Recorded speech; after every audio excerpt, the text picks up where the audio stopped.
एक पेपर, एक चांस और एक सपना सरकारी नौकरी का।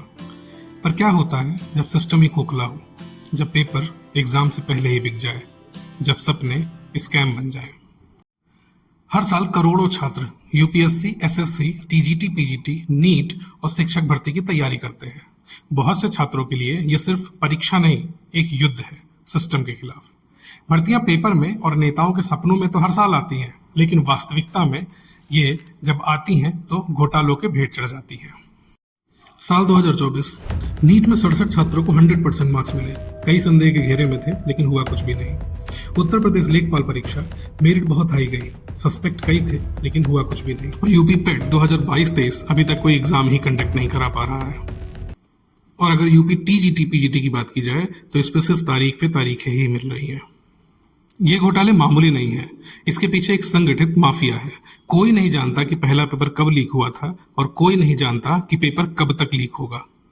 अगर हम बात करें भारत के सबसे बड़े प्रदेश उत्तर प्रदेश की, तो यहाँ का हाल और भी खराब है। उत्तर प्रदेश सरकार शिक्षक बनाने के नाम पर लाखों युवाओं को बीएड और डीएलएड तो करवाती है, लेकिन शिक्षक भर्ती नहीं देना चाहती। पूछने पर जवाब मिलता है अनुपात और समानुपात बराबर है। 4 जून 2025 को कुछ ऐसा हुआ जिसकी कल्पना करना भी मुश्किल था। यूपी के लाखों युवाओं को लगा कि उनका इंतजार खत्म हो गया। यूपी शिक्षक भर्ती से जुड़ा एक आधिकारिक ट्वीट आया। कुछ उम्मीद जगी कि कुछ ही देर बाद ट्वीट डिलीट कर दिया गया। ना कोई स्पष्टीकरण, ना माफी, सिर्फ चुप्पी। ये सिर्फ ट्वीट नहीं था, लाखों छात्रों के साथ किया गया मजाक था। उत्तर प्रदेश शिक्षक भर्ती सिर्फ एक परीक्षा नहीं है, यह लाखों परिवारों की उम्मीद है। ऐसा लगता है कि सरकार किसी बड़े युद्ध की तैयारी में है, क्योंकि यहाँ सिर्फ युवा सिपाही ही बनाया जा रहा है, अधिकारी नहीं।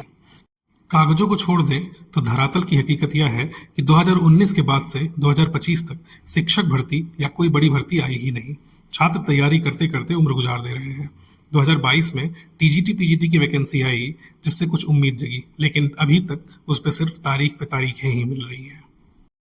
बेरोजगारी का आलम यह है कि ग्रुप डी के एग्जाम के लिए 32,000 पोस्ट पे 1.08 करोड़ लोगों ने फॉर्म भरा है। इस पे कानून क्या कहता है? कानून बहुत स्पष्ट है, लेकिन क्या होता है जब वही कानून अपनी ताकत खो देता है? परीक्षा घोटालों के आरोपी को सजा मिलनी चाहिए, लेकिन असलियत यह है कि भ्रष्टाचार और कुप्रबंधन के कारण मामले धीमे पड़ जाते हैं। और भारत का स्तंभ कहा जाने वाला मीडिया भी इसे दिखाने या सवाल पूछने से डरता है। आयोग कई बने, लेकिन इम्प्लीमेंटेशन का पता नहीं कैसे होगा। युवाओं का सपना नौकरी पाने का होता है, लेकिन जब सिस्टम ही भ्रष्ट हो तो वो सपना मुरझा जाता है। बेरोजगारी की दर बढ़ती जा रही है और सिस्टम की अव्यवस्था का नतीजा यह हो रहा है कि हर दिन एक युवा अपना सपना छोड़ने के लिए मजबूर है। युवाओं का यह गुस्सा केवल एक परीक्षा के लिए नहीं है, उस भ्रष्ट सिस्टम के खिलाफ है जो उनके सपनों को हर पल कुचलता है। क्या सरकार इसका दबाव महसूस कर रही है? शायद नहीं, क्योंकि उसको मंदिर मस्जिद के मुद्दे कुछ ज्यादा ही पसंद आते हैं। हाँ, समस्या है, पर समाधान भी है। युवाओं को हक दिलाने के लिए ठोस कदम उठाने होंगे। सिर्फ बड़े कानूनों की आवश्यकता नहीं है, बल्कि इन कानूनों को सही तरीके से लागू करने की आवश्यकता है। इसमें किया क्या जा सकता है? इनक्रिप्टेड डिजिटल एग्जाम हो, ताकि सभी परीक्षा को डिजिटली सिक्योर किया जा सके। एआई बेस्ड मॉनिटरिंग सिस्टम हो, ताकि परीक्षा के दौरान एआई द्वारा हर गतिविधि को मॉनिटर किया जा सके। रैंडमाइज सेंटर्स हो, ताकि एग्जाम सेंटर का चयन रैंडम हो, ताकि पेपर लीक के मामलों पर लगाम लग सके। ऑडिट एंड रेगुलेशंस पे ध्यान दिया जाए, ताकि जो संवेदनशील केंद्र हैं उनकी सडन ऑडिट हो सके। फिक्सिंग ऑफ रिक्रूटमेंट कैलेंडर हो, ताकि सरकारी नौकरी की भर्तियों को प्री प्लान्ड डेट्स पर हर वर्ष किया जाए, ताकि युवा डिप्रेशन का शिकार ना हो।